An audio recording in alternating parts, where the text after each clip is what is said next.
இயேசுவின் நாமத்தில் உங்களை வாழ்த்துகிறேன். அன்போடு இந்த காலை உடன்படிக்கை தியானத்திற்கு வரவேற்கிறேன். And you most welcome to the common of the day. Praise the Lord. Hallelujah. God is good. இன்னைக்கு 7th June 2026 Sunday, Lord's Day. ஆராதியுங்கள், துதியுங்கள், நன்றி செலுத்துங்கள். அது மட்டுமல்ல, ஆண்டவரை அன்பை சொல்லுகிற ஜனமாக மாறுங்க. நீங்க அதை பத்தி தான் பார்க்க போறோம். சரிங்களா? பவுல் கொலேசியர் சபைக்கு என்ன சொல்லுகிறார் பரிசுத்த ஆவியானவர் மூலம் என்பதை பார்ப்போம். Let us see what Paul says through the Holy Spirit. Galatians chapter 4 verse 4. Very easy to remember. 4:4. Galatians 4 verse 4. 4ஆம் அதிகாரம் 4வது வசனம்.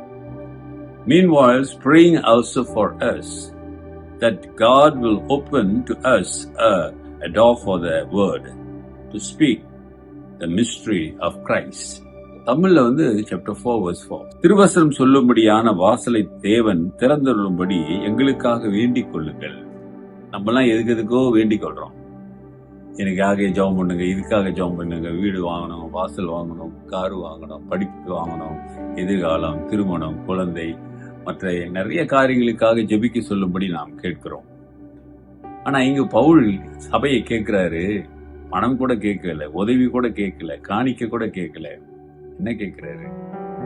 எங்களுக்காக ஜெபம் பண்ணுங்க. எதுக்காக ஜெபம் பண்ணுங்கன்னா, கடவுள் ஆண்டவராக இயேசு எங்கள் ஊழியத்தின் பாதையிலே வாசலை திறக்க வேண்டும். என்ன வாசலை? கர்த்தரை அறியாதவர்களுக்கு போய் இயேசு பத்தி நாங்கள் சொல்லுவதற்காக, to share the gospel, pray for the open door. எங்களுக்கு ஆண்டவர் அந்த வாசலை திறந்து கொடுக்கும்படி ஜெபியுங்க. என்ன ஒரு பாரம் பார்த்தீங்களா? சுவிசேஷத்தை குறித்தான ஒரு பாரம், ஆத்துமாவை குறித்தான பாரம், கடவுள் வார்த்தை பரவ வேண்டும், ஜனங்கள் ரட்சிக்கப்பட வேண்டும். People must know the gospel and truth because Jesus Christ is the savior of the world. அவர் தானே உலகத்தின் ரட்சகர். இதை அறியாமல் நிறைய பேர் வாழ்ந்து கொண்டிருக்காங்க. ஆகவே ஆண்டவர்கிட்ட இதை சொல்லுவதற்கான பலத்தை ஆண்டவர் எங்களுக்கு கொடுக்கணும். அதே வேளையில அதற்கான வழிகளை ஆண்டவர் எங்களுக்கு திறக்கும்படி செபிங்கன்னு சொல்றாங்க. அருமையானவர்களே, இன்றைக்கு நாம் எவ்வளவு தூரத்துக்கு ஆண்டவரிடத்துல இப்படிப்பட்ட காரியங்களுக்காக செபிக்கிறோம் யோசிச்சு பாருங்க.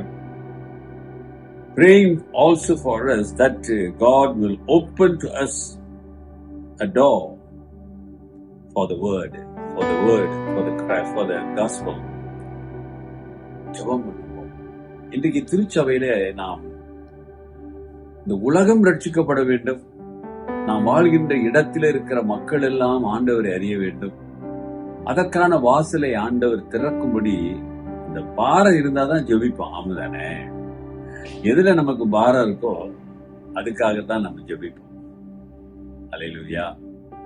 அது இன்றைக்கு கொஞ்சம் நம்முடைய கிறிஸ்து வாழ்க்கையின் ஒரு ஓட்டத்தை சோதித்து பார்க்க வேண்டும். தேவைகளுக்காக ஜெபிப்பது தப்பு இல்லை. ஆனா ஏசாமி சொல்லிட்டாரு, நீ கேட்பதற்கு முன்பதாகவே பிதாவானவர் உனக்கு என்ன தேவை என்று அறிந்திருக்கிறார். ஆகவே நீ கேட்பதற்கு முன்பதாகவே அவர் கொடுப்பாரு. He knows what you need and he will give as a father. தகப்பனை போல அவர் கொடுக்கிறவர். அதனால ஆண்டவர் சொல்றார், முதலாவது கடவுளுடைய ராஜ்யத்தின் நீதியை தேடுங்க, இதெல்லாம் உங்களுக்கு கொடுக்கப்படும். Seek the kingdom and righteousness of God. அப்ப இங்க பவுல் ஊழியத்தில என்ன சொல்றாரு? எங்களுக்காக ஜெபம் பண்ணுங்க, ஓபன் டோர். எங்க போனாலும் ஆண்டவருடைய வார்த்தை சொல்லுவதற்கான வாசலை திறக்க வேண்டும். எதிர்ப்புகள் மத்தியிலே, எதிரிகள் மத்தியிலே சுவிசேஷத்தை சொல்லக்கூடிய வாசலை திறக்கும்படி ஜெபம் பண்ணுங்க, ஜெபிங்க. இன்றைக்கும் நமக்கு தடைகள் இருக்கிறது. அந்த தடைகளை எல்லாம் உடைத்து ஆண்டவருடைய நல்ல செய்தியை சொல்வதற்கு ஆண்டவர் வாசலை திறக்கும்படி, நீ உன் பக்கத்து வீட்டுல சுவிசேஷத்தை சொல்லுவதற்கு வாசலை திறக்கும்படி, நீ வாழுகின்ற இடத்திலே ஆண்டவருடைய செய்தியை சொல்லுவதற்கான வாசலை திறக்கும்படி, நீ படிக்கிற காலேஜ் ஸ்கூல்ல இயேசு பத்தி சொல்லுவதற்கான வாசலை திறக்கும்படி, நீ வேலை செய்யும் இடம், நீ பழகும் இடம், போகும் இடம், வரமிடம், உறவினர்கள், நண்பர்கள், அவர்கள் மத்தியிலே இயேசு பற்றி சொல்லுவதற்கான வாசலை திறக்கும்படி ஜெபிக்க சொல்லுங்க. கர்த்தர் பெரிய காரியங்களை செய்வார். ஜெபிப்போம். நல்ல ஆண்டவரே, இந்த காலை வேளையிலே, இந்த பரிசுத்த நாளிலே அப்பா நீர் கொடுத்த வார்த்தைக்காக ஸ்தோத்திரம். நாங்கள் ஆண்டவரே உம்முடைய அன்பை சொல்வதற்காகத்தான் எங்களை தெரிந்து கொண்டிருக்கிறீர், ஆனால் அதை நாங்கள் மறந்து போனோம். இப்பொழுது நாங்கள் வருகிறோம், ஜெபிக்கிறோம் ஆண்டவரே. வாசலை திறந்தருளுங்க, தடைகளை எடுத்து போடுங்க.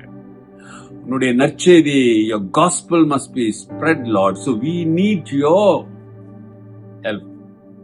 Open the door, Lord, so we can share your gospel. வாசலை திறந்தருளுங்க, உங்களுடைய கரத்தில் ஒப்பு கொடுக்கும். இன்றைக்கு யாரெல்லாம் நோக்கி பார்த்து அப்பான்னு சொல்லி பாதத்தில் விழுறாங்களோ, வல்லமை கடந்து செல்லட்டும். இயேசுவின் நாமத்தில் பிதாவே, ஆமென், ஆமென். நமது ஆண்டவராக இயேசுவுடைய கிருபை, பிதாவின் அன்பு, பரிசுத்தாவின் ஐக்கியம் உங்களோடு உங்களை ஆசீர்வதித்து காப்பதாக. என் ஆத்துமாவே கர்த்தரை ஸ்தோத்திரி, என் முழு உள்ளமே அவர் பரிசுத்த நாமத்தை ஸ்தோத்திரி. என் ஆத்துமாவே கர்த்தரை ஸ்தோத்திரி, அவர் செய்த சகல உபகாரங்களை மறவாதே. எப்படி சிஸ்டர், சகோதரனே, சகோதரியே, உன் ஜெபத்தை ஆராய்ந்து பார். God bless.